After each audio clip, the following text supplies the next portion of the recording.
Hello and welcome to another lesson in animation. Today we are going to work on the bouncing ball with an additional step. If you want to see the full tutorial of just the bouncing ball, go watch my last episode. There are quite a few pointers that I covered in that one. In this episode, we will be covering an advanced method of doing the bouncing ball. It's just one additional step of adding a tail.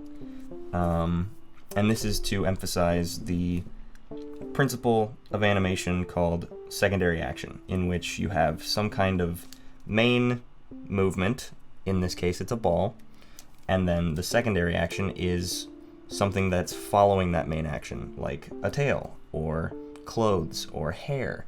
Anything that doesn't necessarily have influence of its own, but it still follows the physics of the main action. So, you can go about this two different ways. You can give the ball a tail and treat it as if the ball is just a ball.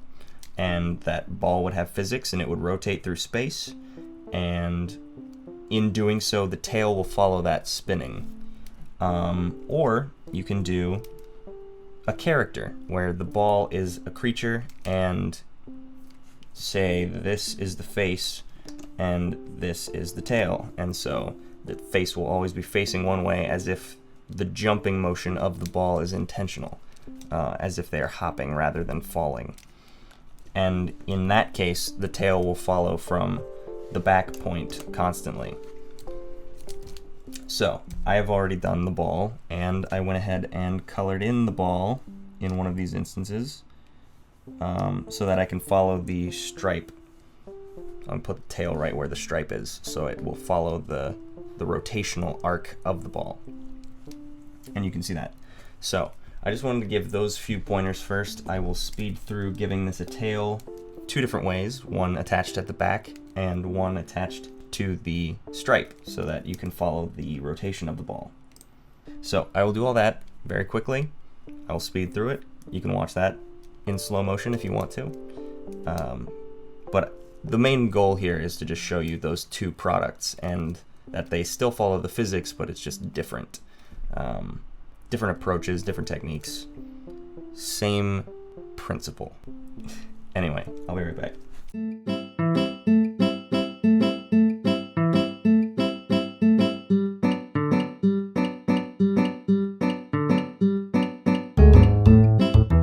I want to jump in here real quick and show you that there are a couple of methods to really selling the tail in following through. So when you're doing any kind of flowing motion, you want to do three different shapes. You want to focus on doing three separate shapes that will help sell the transition between the three of them.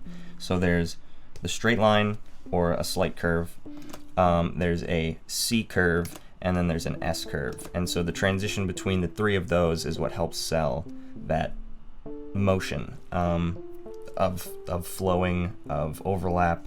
So here you have the straight or the mostly straight, and in the next frame here you would have the C curve, which is mostly collapsed on itself, and then it'll turn into an S curve where this part is straight up.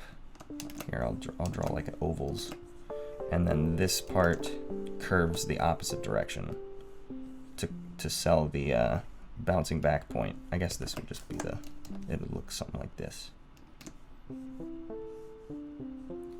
as an S, because it's whipping back over top of itself.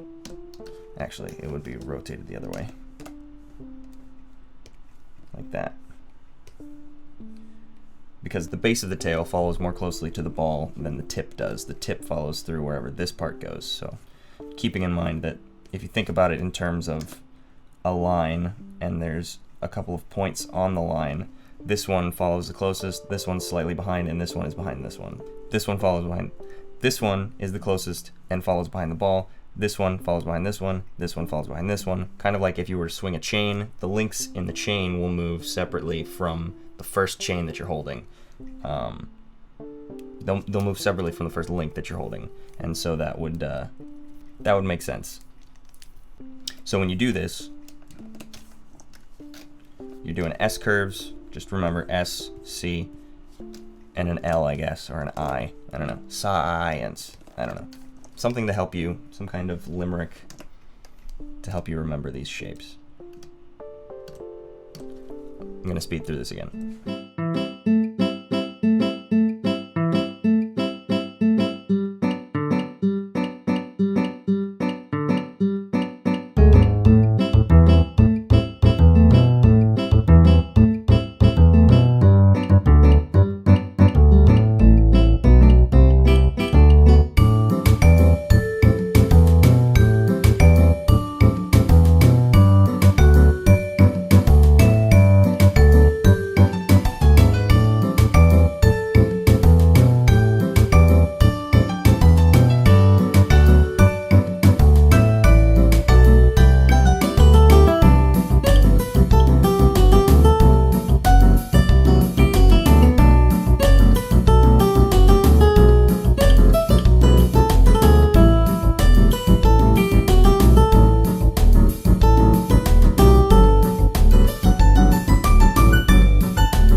Alright, I'm back. So, what have we learned? We can see here, I'll play it through so you can see at least this one. This is the one with the tail anchored to the back. This is a character jumping along, maybe a squirrel. But the tail is anchored to one point, and you can see that it follows the ball maybe 1-2 frames behind its path of travel. Maybe at the base is 1 frame behind, and the tail end of the tail is 2 frames behind. But making note of, here, I'll pause it right here, these overlap shapes. So here's a straight, or a mostly straight, a curve, if you will. Then you have the C shape that's counter to the straight line, so it folds over itself. Oops. And then you go to an S here. So the order doesn't always have to be mostly straight, C shape, S shape.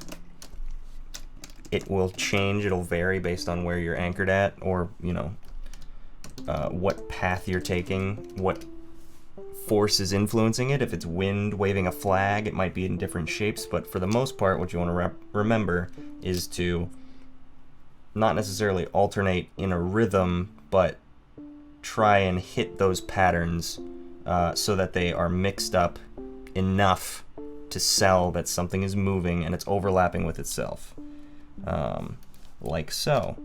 You see a C and an S, and back to a C, and then back to another C, and then more of a mostly straight line. So, you know, there's no real pattern to it. Well, I guess there is in this bouncing ball, but it's not always going to be the same. First it's S, then it's C, then it's L, whatever. It's going to be dependent on what force is applying. End of the day, remember those shapes. S, C, and an I don't know what to call that. Mostly straight.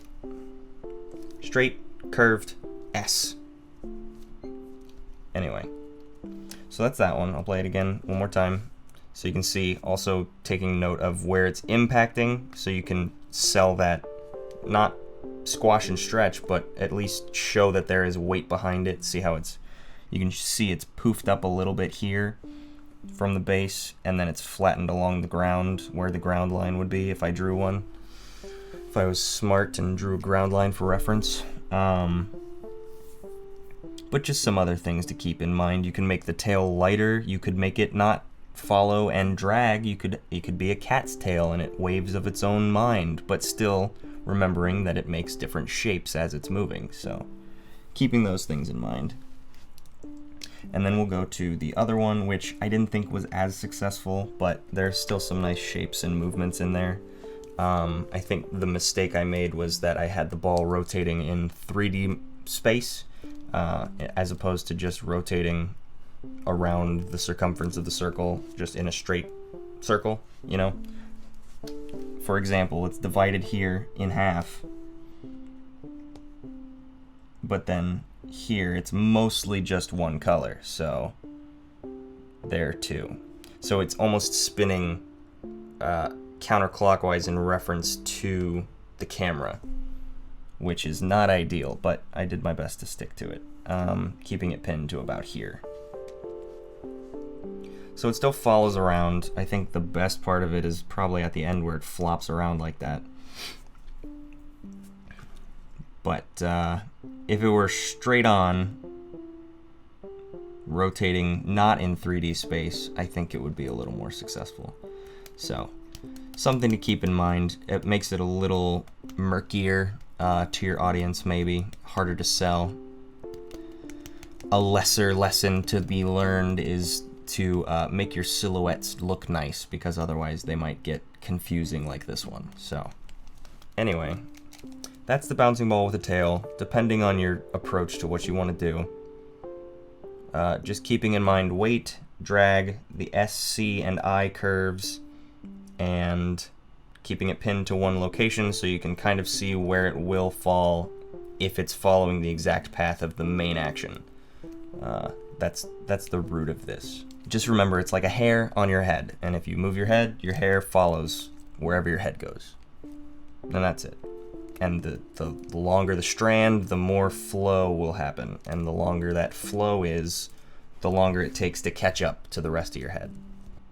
Just some allegories to keep in mind. Maybe that helps clear it up in your head. Maybe I've confused you more. Anyway, thank you for tuning in. Hopefully you learned something. Goodbye.